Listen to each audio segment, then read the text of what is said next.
Welcome back, everybody. Welcome back to the Canyon. Welcome back to It Came from the Workbench, Volume 15. This is Episode 5.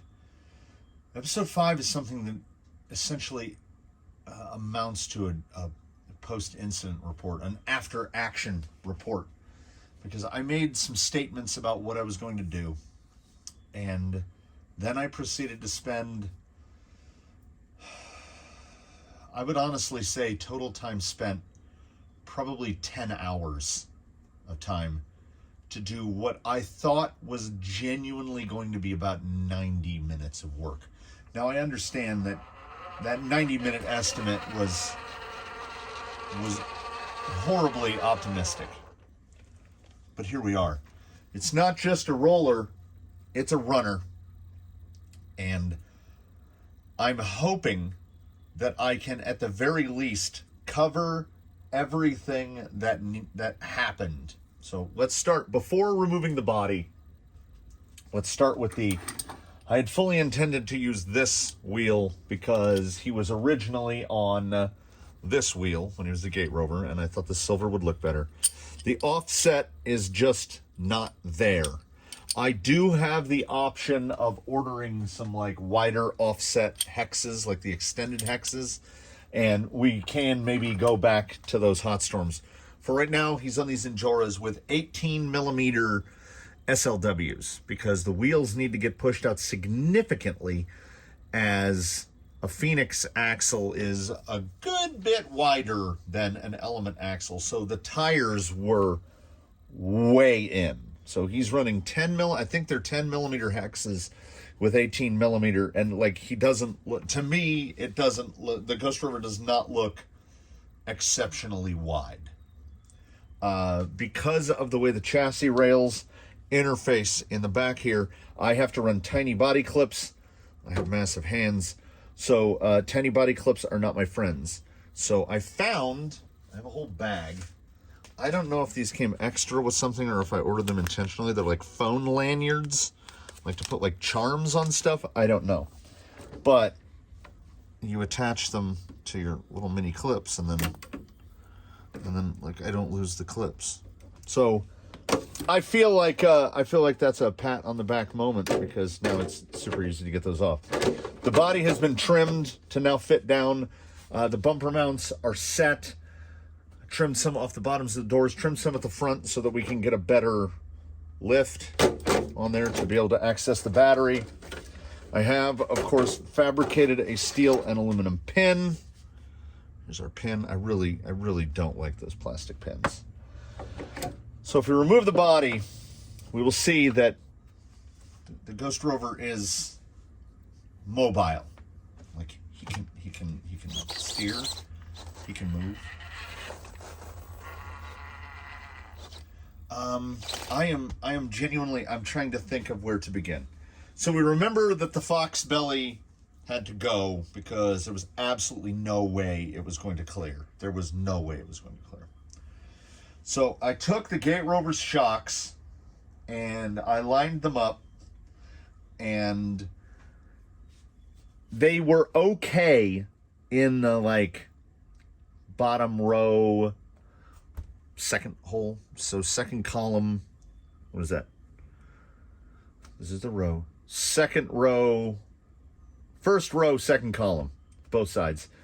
In the rear, 90s had to effectively be like the furthest back hole, because it just softens the spring rate down so much that they were collapsing. So I had remembered Blue Sky High was on shock keys, and I thought, here's the perfect moment to get rid of the shock keys.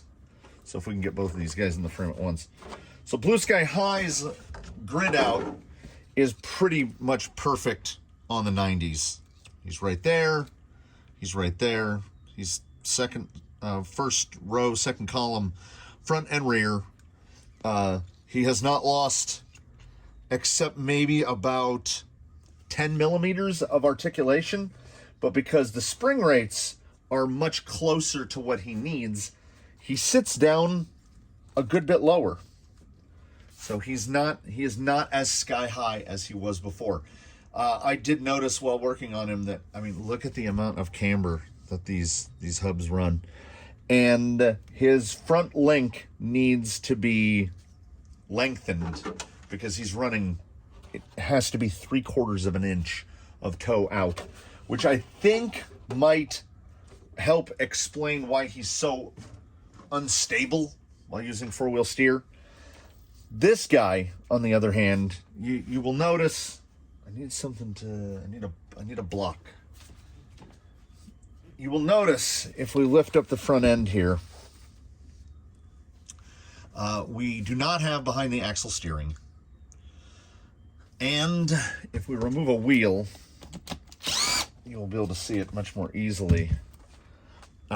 Caster is effectively, he's got maybe 2 degrees at ride height, between 2 degrees and 0, because I had to clock the axle forward in order to get the drive shaft not to stuff into the ground. The drive shaft is in a unique position of being, typically, a drive shaft might have 4 or 5 millimeters of collapse, so that from fully extended to, from full droop to full compression, you might have the drive shaft's length might change 4 or 5 millimeters. This drive shaft's length changes 13 millimeters between full droop and full compression. So that is the 3rd iteration of drive shaft that I have placed, that has been placed into duty here. And it has not been run yet. So we just have electrical noise at the yazoo there. So what I've done is, you see this half is cut. This is SE parts from an SE. So what I did is I cut this sleeve way down. I cut the slider to fit so at full compression. It's still bottoming out a little. It could go higher. Like, see how much shaft is left? This thing will go all the way up. So then I use a 40 millimeter screw, and it goes all the way through the sleeve through and to hold the end on. So this end is effectively one piece. So it's turning into an old style, like the sliders that were on Slash 2-wheel drive, 4-wheel drives. I was basically approximating that, but with the ends. We have absolutely no issue with the giant one at the rear. Like I said, there's that 5-6 millimeters of length. So the drive shaft had to be refabricated. The links were no problem at all. I fabricated the links at 87%, and we're right at the holes that I believe I was estimating they would be at. It was here, you'll see right there. This is why behind the axle steering will not work. So we had to move this to the front, and I effectively had to refabricate the entire front end. It just, like, all the parts got changed. It just wasn't going to work. It's pretty smooth now, but due to the amount of clearance we have, if you can see the horn, the arm is sweeping right above the cover. So I can't really, and it's also, they're perfectly parallel. So I can't really go to a longer horn. And as such, I think the endpoints are at like 130% both directions to get it to full lock, because we've lost some advantage. The horn is pretty line straight. I don't know why it is that the steering has to be cranked up so much to get any steer out of it, but it does.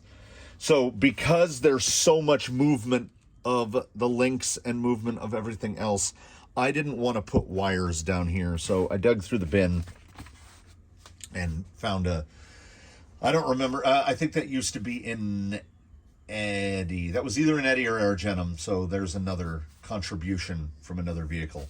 So the shocks, like I said, came over from Blue Sky High.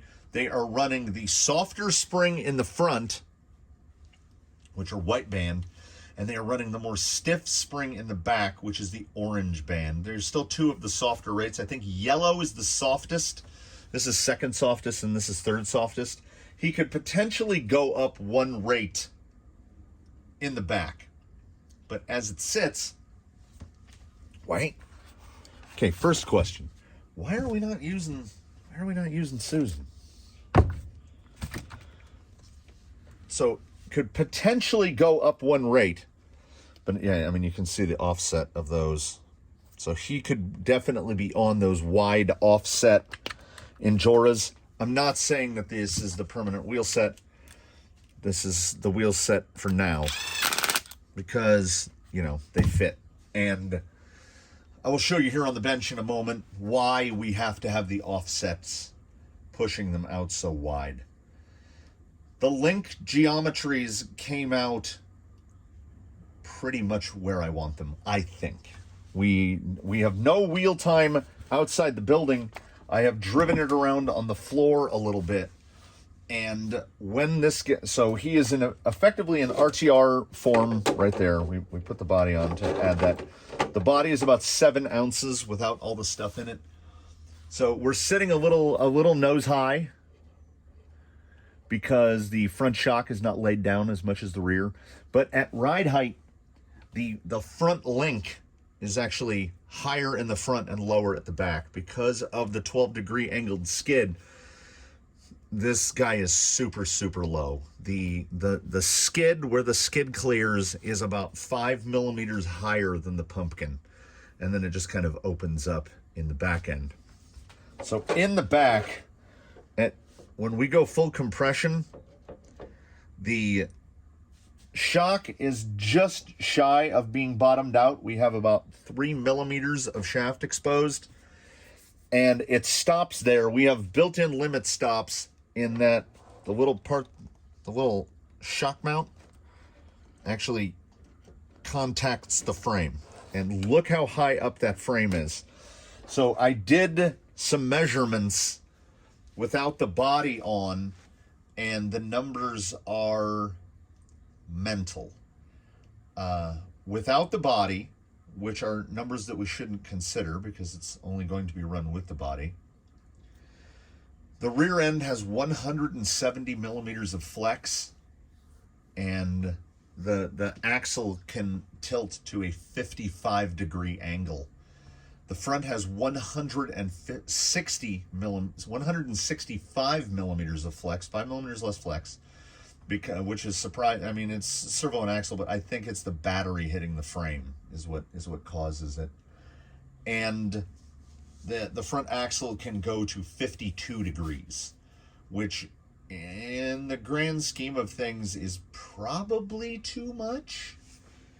We can see here if we line up straight. We should put the pin in because the wheels will knock the body off. So in the front, as wide as it sits now, I mean, that's still touching. So there's 52 degrees of sweep. And it's being limited because it's hitting the body. It will actually go farther. Now in the rear, it's much a similar story, but like, I don't know, somehow more ridiculous.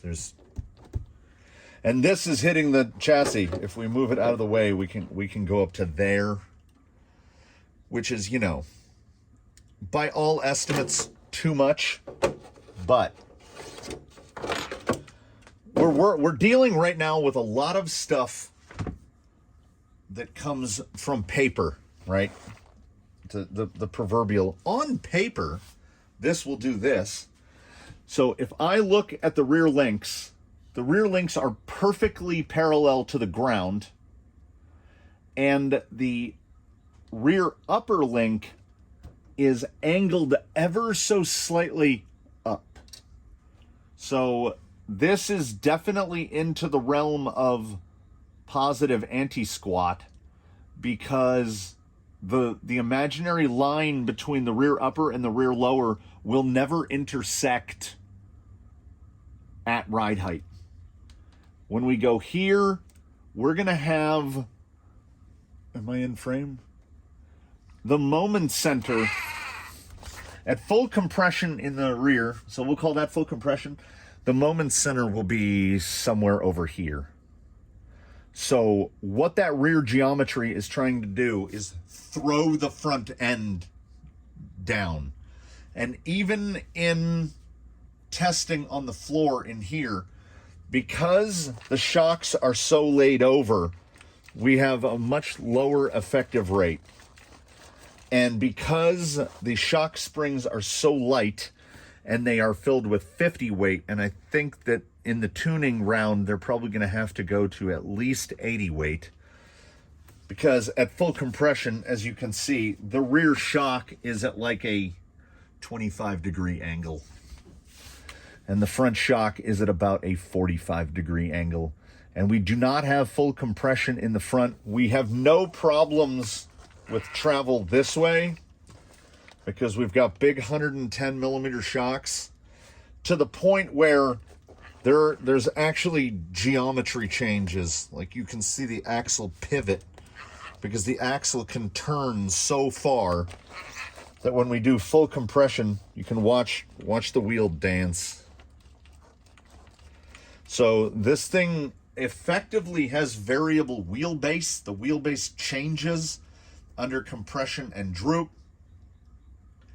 I don't know how it's going to drive. I am very hopeful because that amount of anti-squat, the way that anti-squat is positioned, it should drive all the weight to the front axle. So once again, like when we put the Boco link riser on Eddie, my main worry was, is it going to be too much? Are we going to be pulling too much traction out of the rear? And then, despite being double bun fitted, the question is, what is the side hill going to look like? Because it is rolling the body does not take a significant amount of force. But this is how it was built, and this is the springs as they came off. I don't have the medium rate. I don't have yellows. I don't have clears. I just have greens and blues, which are the two stiffest rates. Now, spring tuning, which will come later, you don't have to use these big, long, honking springs because on these shocks, the threading goes almost all the way down.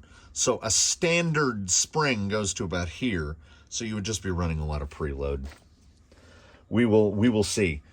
And I think the wiring looked clean. The rear drive shaft came out fine. The front drive shaft seems like it will be functional. It doesn't come anywhere near dropping out. We should still have at least 12, 14 millimeters of insertion.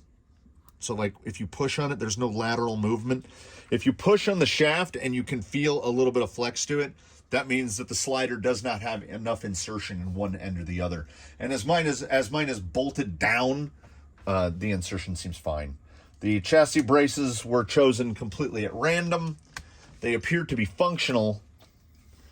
And like I say, everything seems like, on paper, like it's going to work.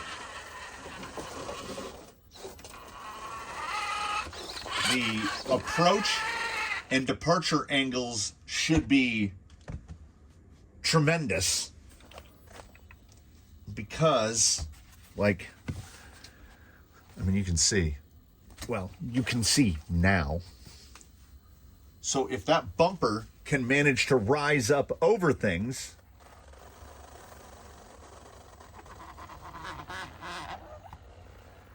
I mean, I don't have a problem with that approach at all. And it behaves what you would classify as oddly under throttled. Because it's not going to do the thing. It's not going to do the thing.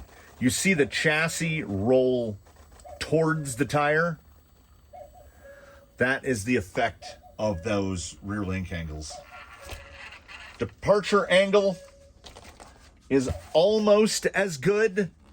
So if we can get a tire up against it, say we'll just power up over.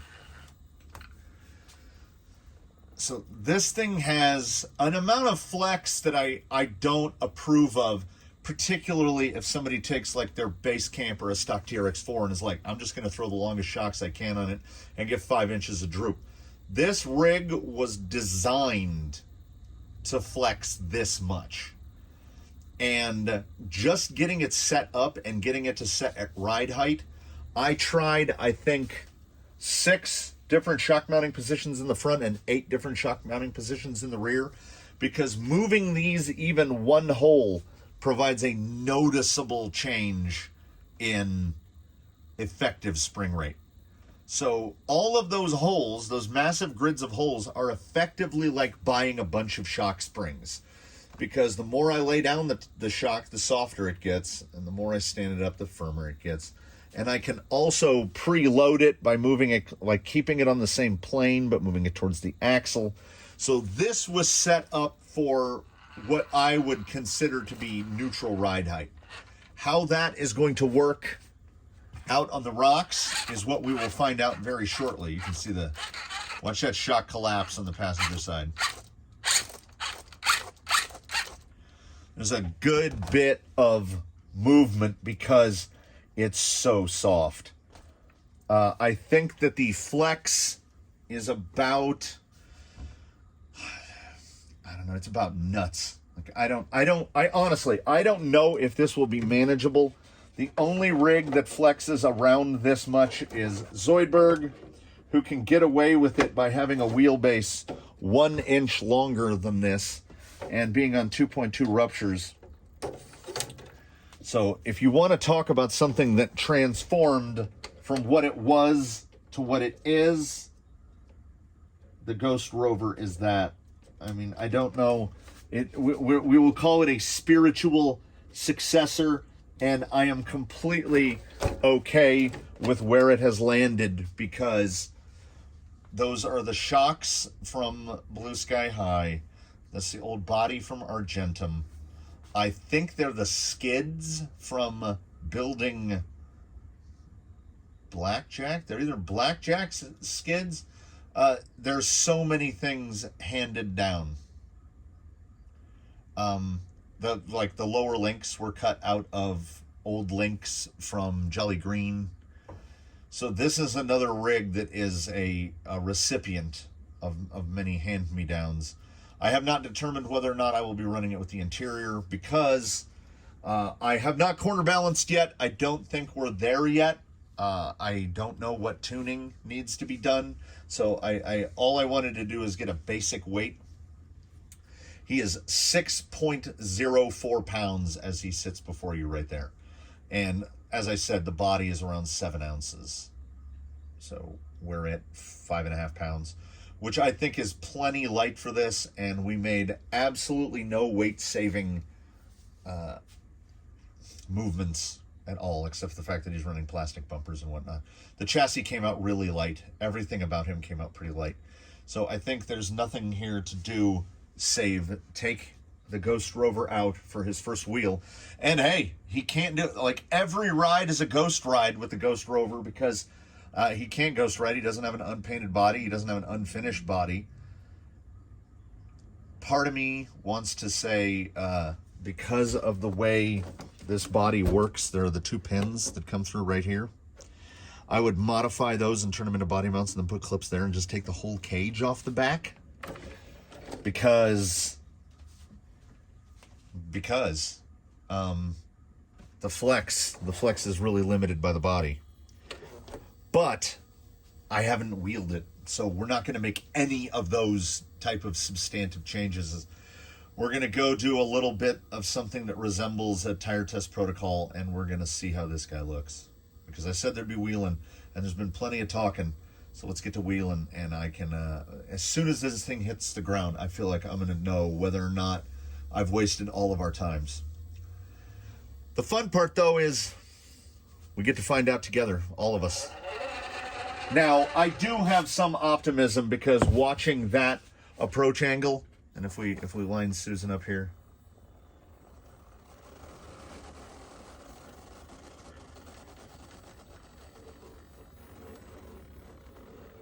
I feel like we can get somewhere. This tire is still on the ground. So, if nothing else, we're ready for Reddit Flex Fridays, I suppose. I have that nervous anticipation, definitely nervous anticipation. Many, many, many hours into building this, and it's go time.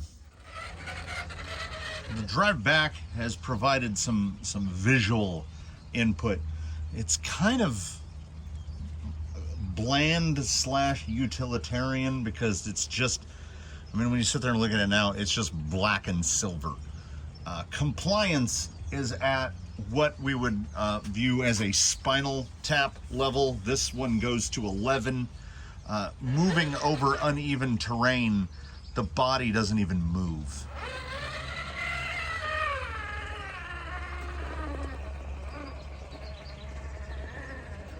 I got some backslide here. I got quite a bit of backslide here.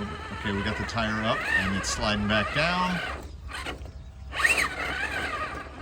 I can't, okay. I can't. It's just falling away. I have no drive on this. Like that front end acts, okay, so this may be one of those instances where we've shifted it too much. Yeah, I'm not getting anything.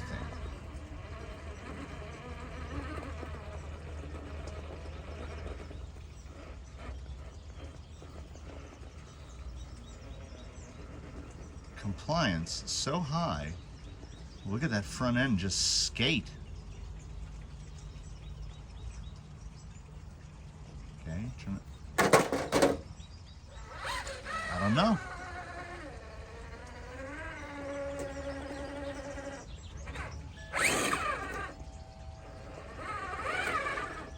It's so strange.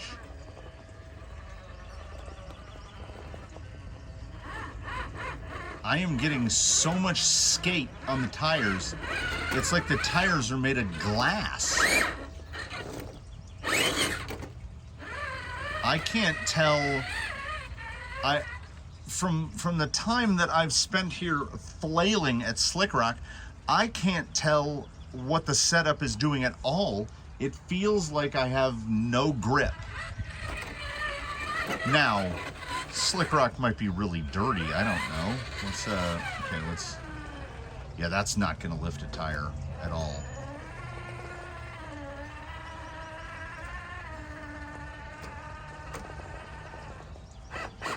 Okay, we got to get that angled skid over the breakover. There we go.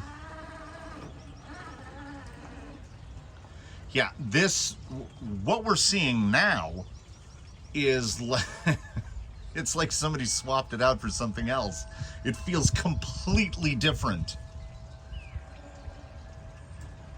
I'm gonna pivot. Little wide there. Little pushy. Oh, but through there, like absolutely nothing. Why is it having such a difficult time with Slick Rock? Okay, let's hit it. Let's go here. More vertical here.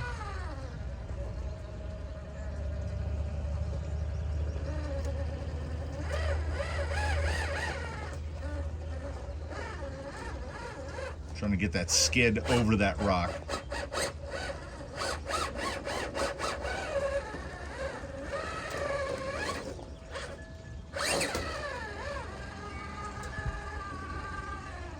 I mean, is this just an instance where the deep woods aren't working? They're mounted forward. This is the least performance I can recall out of the deep woods. Like I don't feel, it feels so skatey.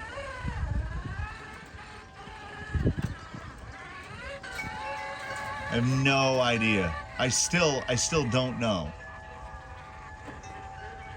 Like, it looks super composed. It feels planted, but like right there, why is that not pulling up right there?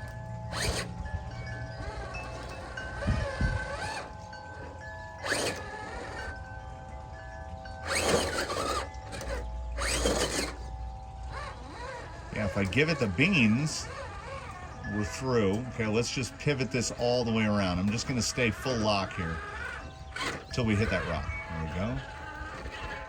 I mean, It's so strange. It's like absolute glimmers of brilliance, and then it'll get to a spot and just absolutely not be able to pull up at all. We haven't been over here in a minute, in a hot minute. So the breach on was 0 effort. Okay, and then this is the one where we're trying to hook. See, like right in this stance, he looks crazy dumb wide. 10 1/4.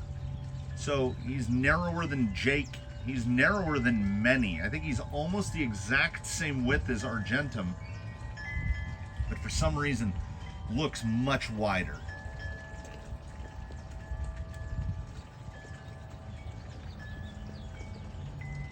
See if that front holds up. His tip point is so late and so slow.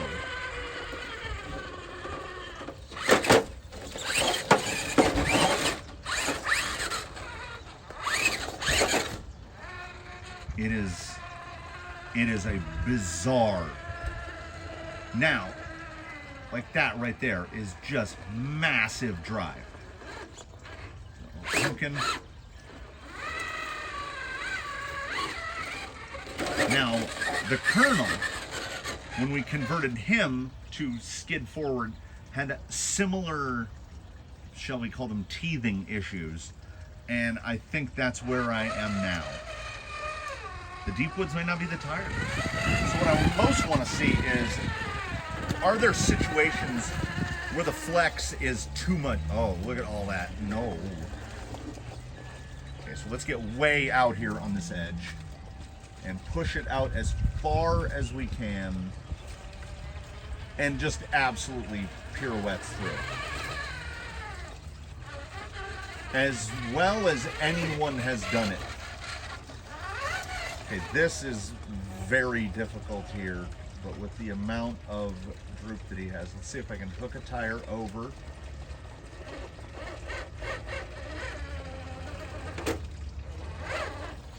Got too far right.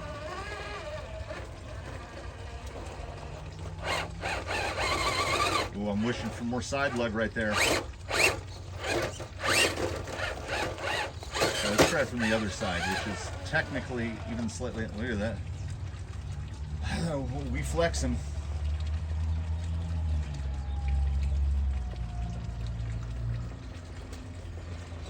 It's another one of those instances where the tire gets to a certain point and it almost feels like the grip just falls away. I don't 100% know how to accommodate for this. This guy is going to require a significant amount of wheeling before we get into any sort of substantial setup changes. Let's see if we can even pull out. Now, like right there, that's... Now it feels like it has a ton of grip.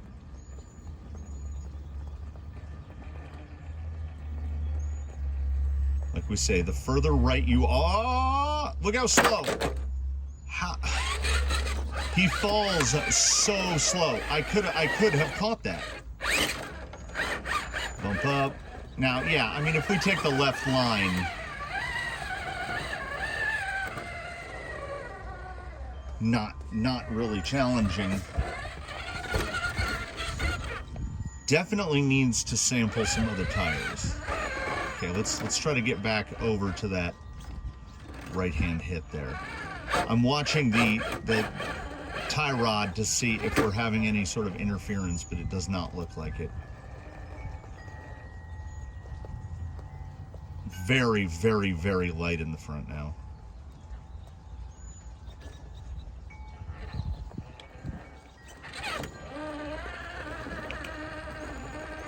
I think before I got up onto this little half step first.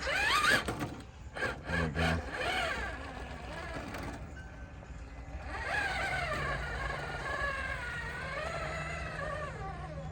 So strangely capable. Checking that departure. Like, honestly, you have to get really dumb to roll it, and I have an advantage there.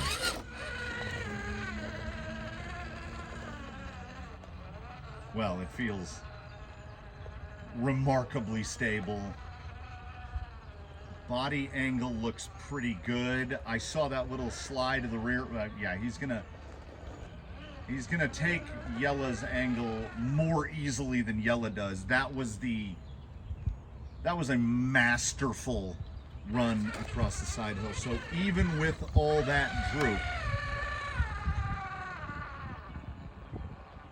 yeah, there is zero instability. It feels so glued to the ground.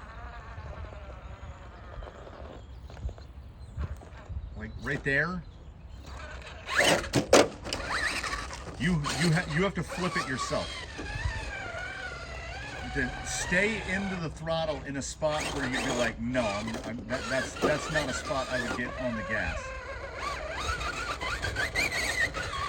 And then you can feed it all the beans you want, and it will get hop, but it can't. We gotta hit Daphne's.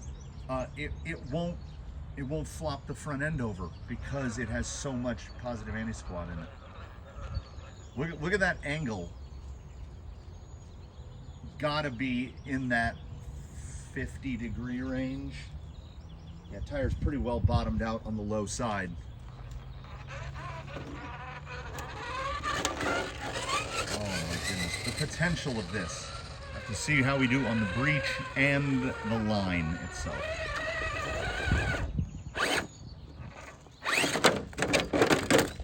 Wow.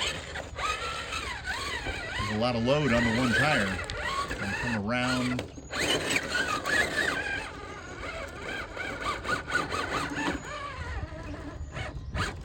Yeah. Gotta power it the other way. All right, we're pretty high up on that. That's probably gonna hang the pumpkin a little bit. That's about where you wanna be.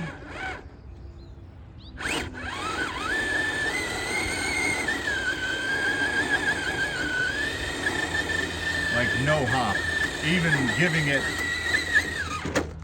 just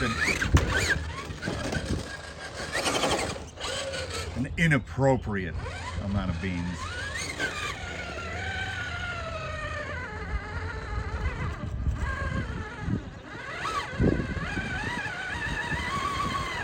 Yeah, right there, right there. It's just the deep wood's letting me down.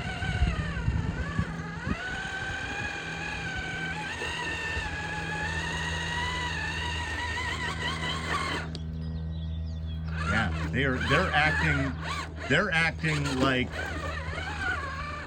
this is Amazon tire behavior. I don't understand. Now, it did take us a good long while to find a tire for the Colonel.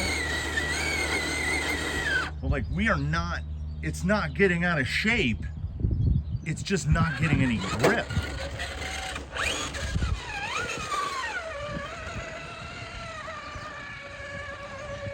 Except right there.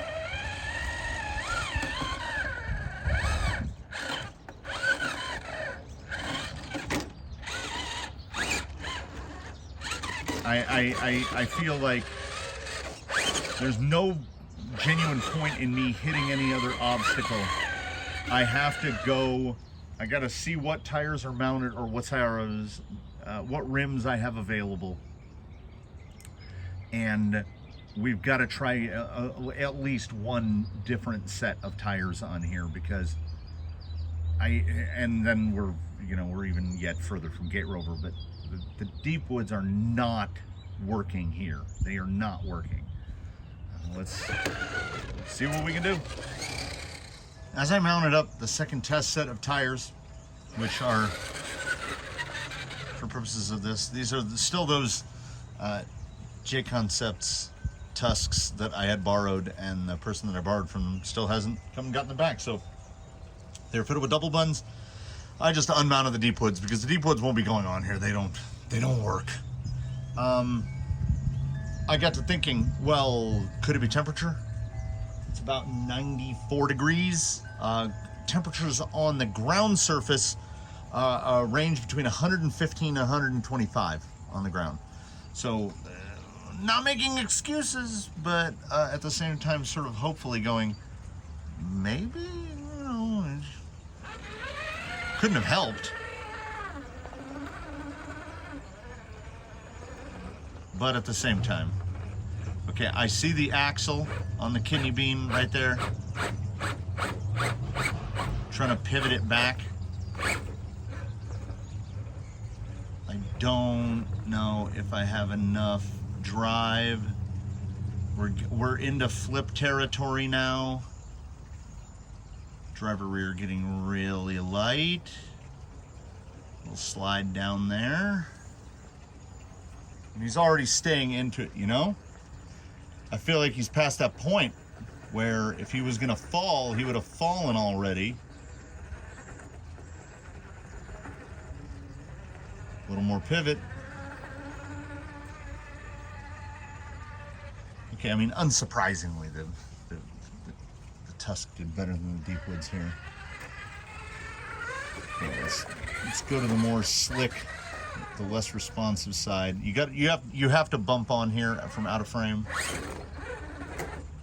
Not quite enough. A little too much.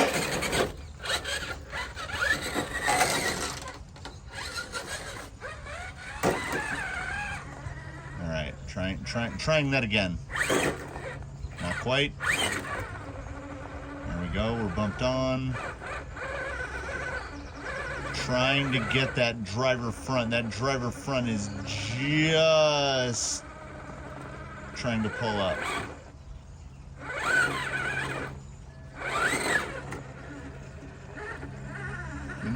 Yeah, we're going to get into that same spot, and we know that it's got the pull to get through it. The Tusk is a good bit better. It's a good lot of bit better. I think with the Tusk, them being taller, yeah, I would have to, the fenders would have to get cut off to run these. Let's see how we do here. Will that little bit of additional tire height help? Yes. Still got a little wash right there.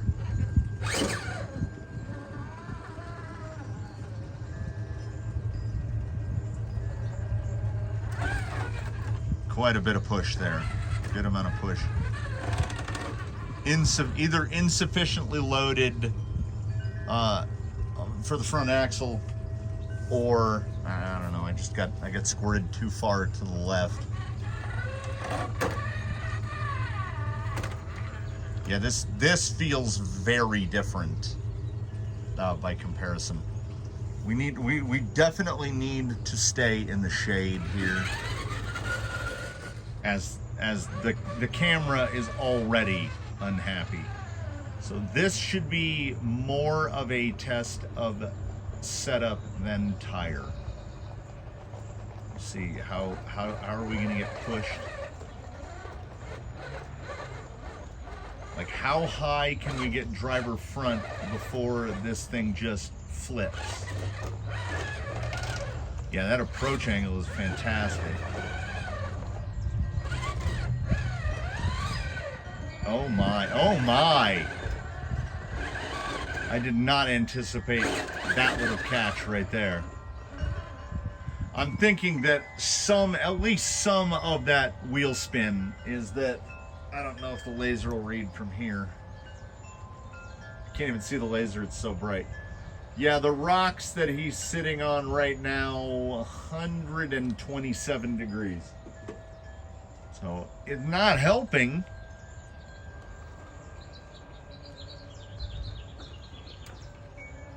There is a lot of promise here. The amount of stability,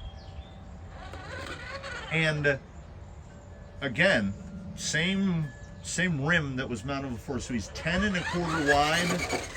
So that's what, 257 outside to outside. give or take.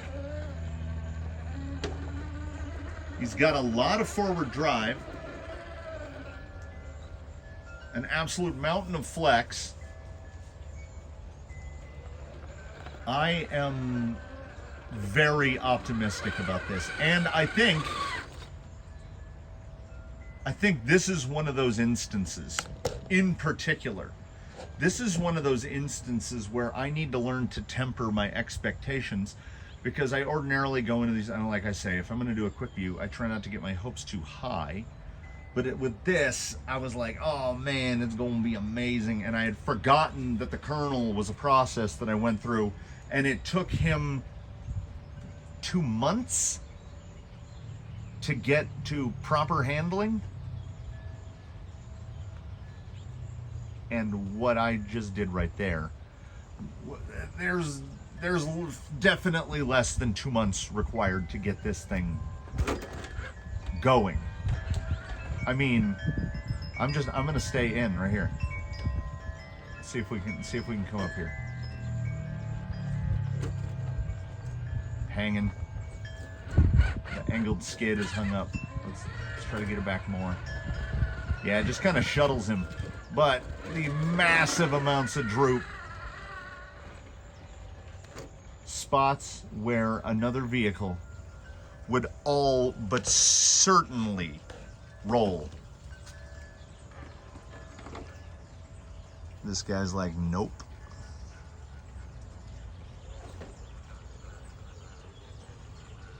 It is, and I feel like I'm beating this into the ground.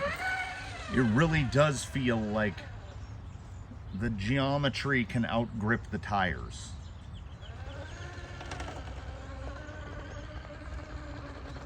Oh, I thought he had it. I thought he had it. We'll sidle over here, and we'll swing.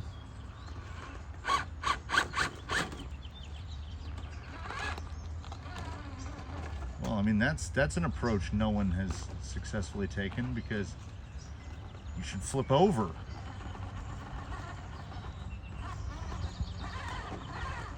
I don't. The tusks are good.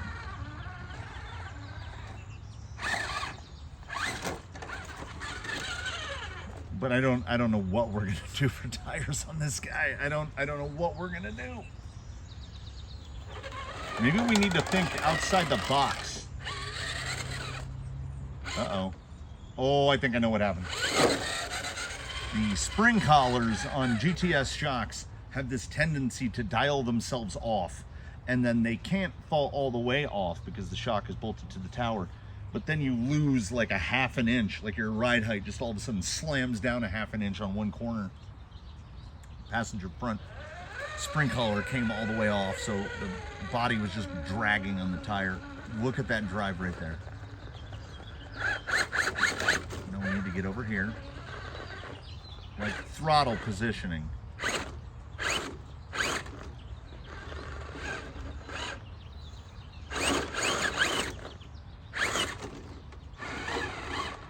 I got out too wide for that bump.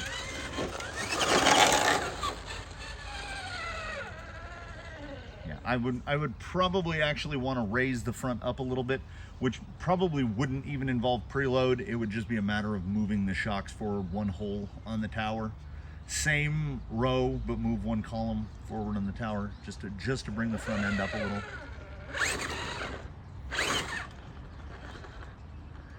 As such. It will go.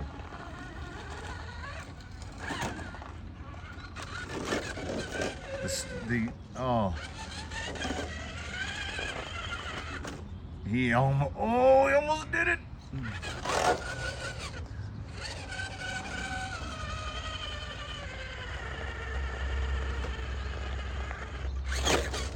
His name is, the name of the game is stability. He is unbelievably stable. He feels like he's 18 inches wide and not 10 inches wide.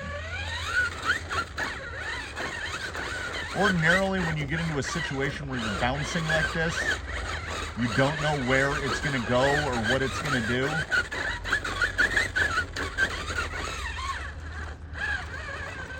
That entire episode was fully controllable. I just stayed in it.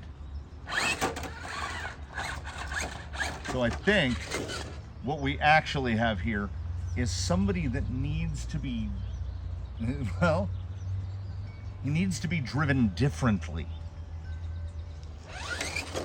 Because I know I have this tendency to drive every rig. Like when I approach a line, I try to hit that line with every rig exactly the same. Daphne's other line is proof of this. And every rig is not the same. And this guy, because he's skid forward-ish, not as aggressive as the Colonel's skid forward, but still has some of the hallmarks of the behaviors of skid forward. He drives real different. That breakover is really something else. You would want to be looking down from the top of this. I can't see what his front end is doing. But I don't know if I'm gonna... I don't know if I'm going to make any efforts to reduce the amount of flex. I think this is going to be this guy. He's not like the others. So let's lean into that. This guy definitely has some of those belly dragger behaviors. I'm just saying words that I've heard. I don't know what that means. Because his links, which are newly fabricated, are absolutely scratched to the point of where it looks like he's been out here for a week. I think he's going to be one of those guys like Ironsides. Ironsides rear lower links are half domes. Now they're basically flat on the bottom because they've been scraped. They haven't been changed or adjusted. And they've been scraped over rocks for so long they're flat on one side. I think his links may end up going the same way.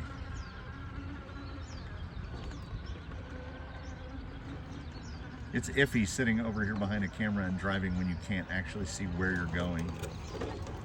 Can I stay up out of this? Yeah, absolutely. Yeah, the tusks are really good on this guy. Might have to try to make some sort of a deal with the owner of the tusks because every time I check, they're still out of stock. Though, they're out in comment land. If you have experience with skid forward and you have tested out some tires and, well, I mean, you know the conditions of the canyon, you know what, like, I mean, you can see what I drive on. If you have some ideas, whether it be a tire I don't have or a tire that I've tested, definitely shout it out in the comments so I can give it a try. I don't want to have to try to go through every tire I've got, you know what I'm saying? So I categorize this as a success because I think for a vehicle that was, this could be, we need more caster in the front, but I don't 100% know how to get it. Because if I tilt those knuckles back more, I don't know how we're gonna get steering. I've built myself some problems here. But for a first day, for something that went from a workbench project to now a full operable runner, and again, temper my expectations because I have to remind myself, like, nothing RTR out of the box is going to come close to what this can do. Nothing even as a kit box stock is going to come close to what this can do.